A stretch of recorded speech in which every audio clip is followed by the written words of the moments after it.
There is one coming after me. In other words, Adventus, coming, who is greater than I, whose sandal strap I am unworthy to untie. St. John the Baptist is a witness and a testimony to hope. Hope is a very big theme in Advent. And I'm going to invite you to pray for more of that hope. And there's two kinds of hope. One is a natural hope for things of this world, and there's a supernatural hope for Christ and the fulfillment of Christ to come again, essentially, and to fulfill all his promises. Let's give an example. Let's say, Wendy, let's say you won the lottery.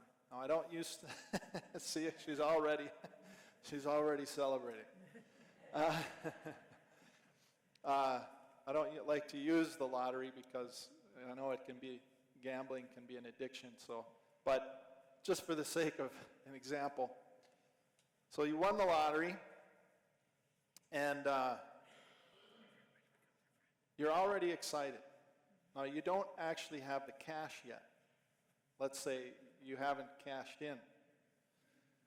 But you just know that you got the winning number and you're going to cash in.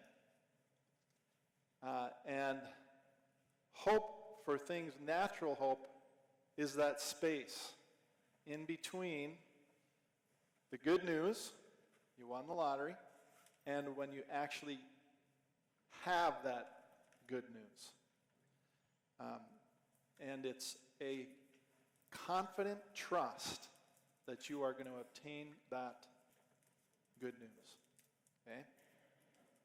And hang on to the excitement there, the joy, because I'll talk about that later.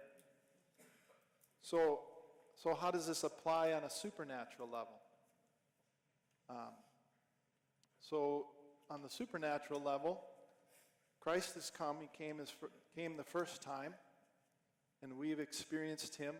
We've received his grace. We've experienced some of the ways that he transforms our lives. But he hasn't come again. It's not filled. It's not fulfilled. So in a sense, heaven is coming, but we don't have it yet. It's not here yet. And so hope is, in the Lord, is having that confident trust that heaven will come and all that comes with it. No more suffering, no more pain, no more effects of evil, no more injustice, no more conflict, internal conflict, conflict among family, among nations. Peace, virtue, unending, complete joy, fulfillment of all of our deepest desires as human beings when we see Jesus again. It's confident trust in that. Now, if we go back to the example in the lottery. Now, even though Wendy has that confident trust, she still has to turn in, still has things to do. She still has to turn in the number, get it verified, probably give your social security number so they can tax it.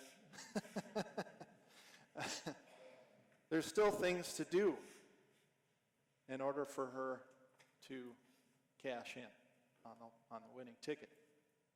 It's the same with the supernatural hope. We have that confident trust in the Lord, but we still have things to do. We still have to respond to God's grace. and His drawing us into that greater virtue, into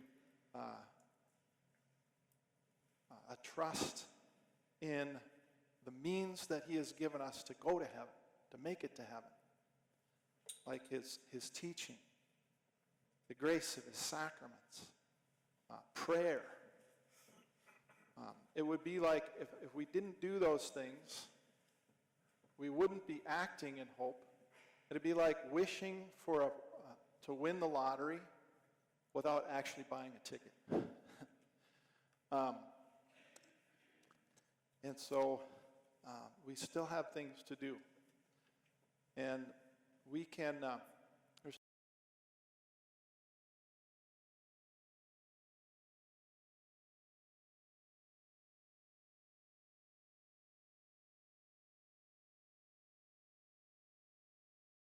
that no matter what I do,